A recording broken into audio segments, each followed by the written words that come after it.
There is a city in America where the food tells you exactly what happened here. Not metaphorically, literally. Every dish on every menu in Charleston, South Carolina carries the fingerprints of the people who built this city. The enslaved Africans who brought the seeds, the Gullah Geechee cooks who invented the recipes, the rice planters who profited from their knowledge, the Scottish settlers who brought their soups, and the French Huguenot refugees who arrived with nothing and contributed their pastries. Charleston is one of the oldest cities in America, founded in 1670. It was the wealthiest city in colonial America. That wealth was built entirely on the labor of enslaved people. And the food that those people cooked, invented, and perfected is the food that Charleston still serves today. Understanding Charleston's food means understanding who made it and what it cost them. 10 dishes. One city that has been sitting with that history for 350 years. It is 1909. President William Howard Taft, the largest president in American history, at 340 pounds, is visiting Charleston as a guest of Mayor R. Goodwin Rhett at the John Rutledge House on Broad Street. The mayor wants to impress his guest.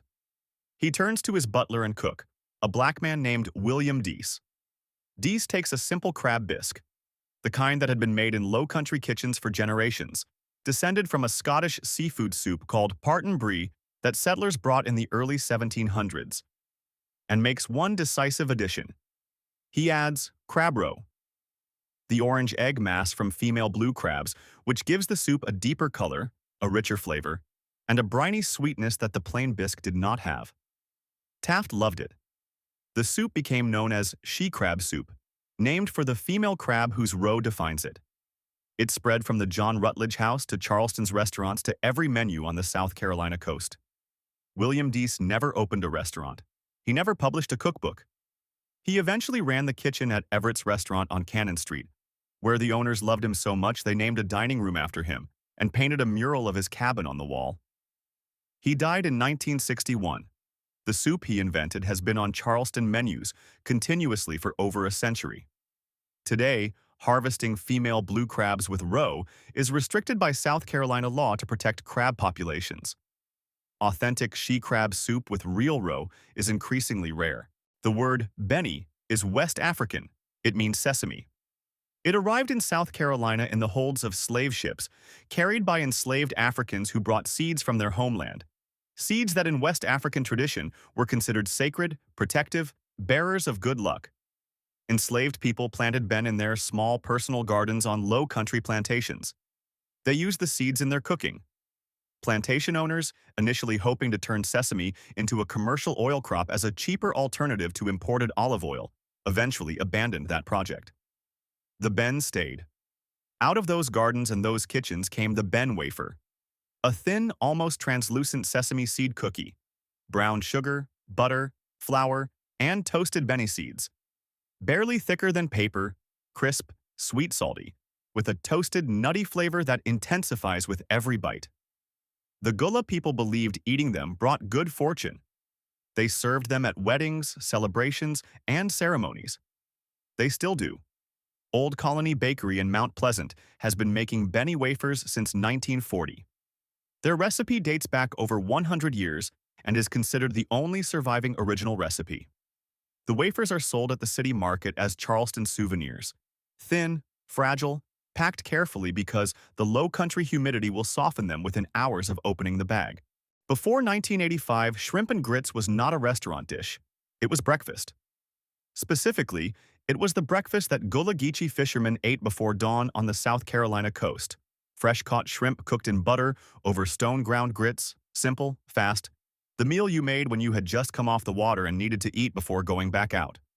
Craig Claiborne, the influential food critic of the New York Times, ate shrimp and grits at a small low-country restaurant in 1985 and wrote about it. His column reached millions of readers. Charleston chefs noticed. They took the fisherman's breakfast and put it on dinner menus, adding bacon, mushrooms, cream, white wine, and increasingly elaborate preparations.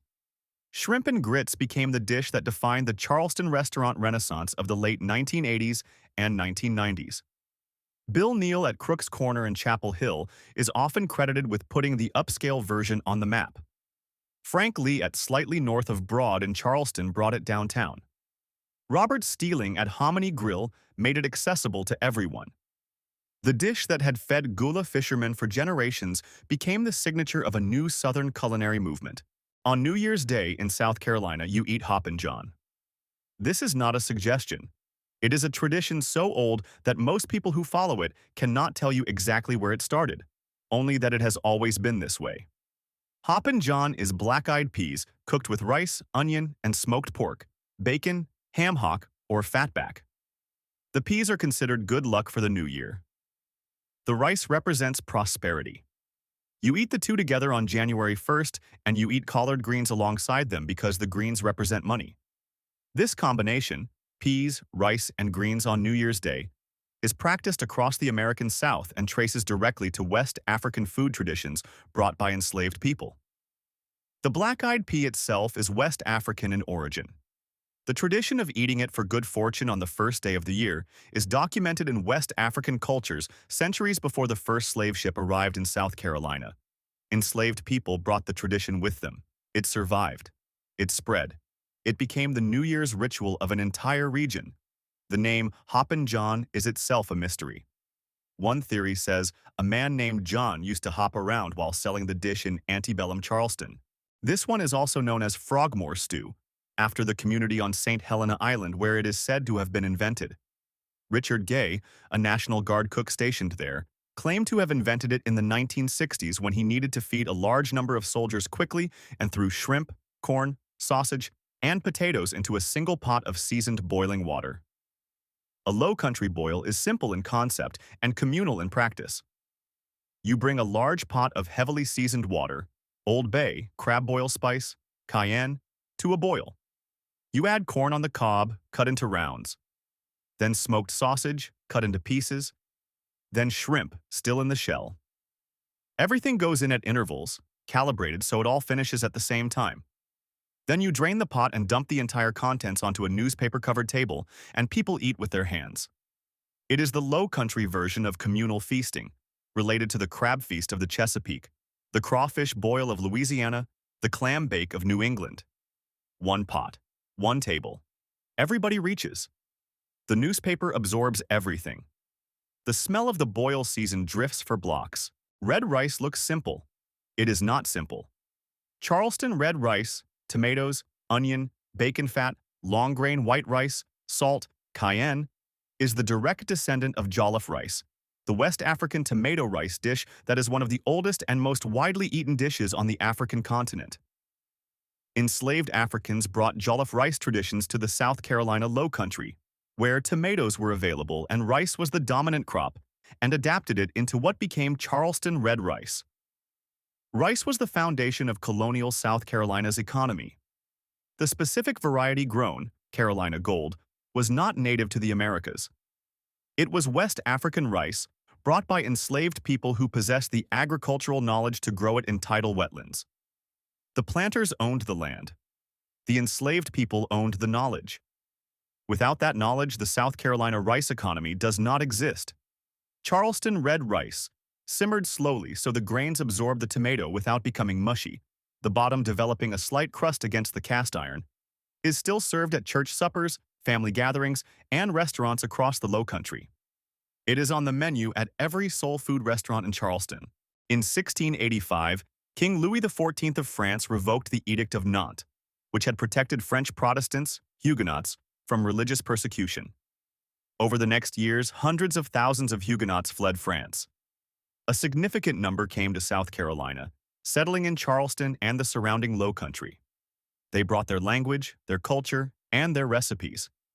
The Huguenot torte is a dense, chewy baked dessert made from apples, pecans, eggs, sugar, flour, baking powder, and vanilla. It is not a torte in the European sense. No layers, no ganache, no precision. It is American in its simplicity and French in its name. The pecans are from the South. The technique is from somewhere between France and America, adapted by refugee families who had to work with what they could find. The recipe appears in Charleston cookbooks beginning in the 20th century, always described as a Huguenot tradition. Dessert Huguenot torte is still served at Huguenot descendants gatherings, at the Dock Street Theater restaurant, at old Charleston establishments that maintain the old recipes. Perloo, sometimes spelled Perloo, Pilau, Perlo, or half a dozen other ways depending on where you are standing in the Lowcountry, is a rice dish with ancient roots and a complicated journey. The word traces to the Persian pilaf, which traveled through the Ottoman Empire across the Mediterranean, into West Africa, and onto slave ships headed for South Carolina. By the time it arrived in Charleston, it had absorbed influences from multiple continents and emerged as something entirely its own.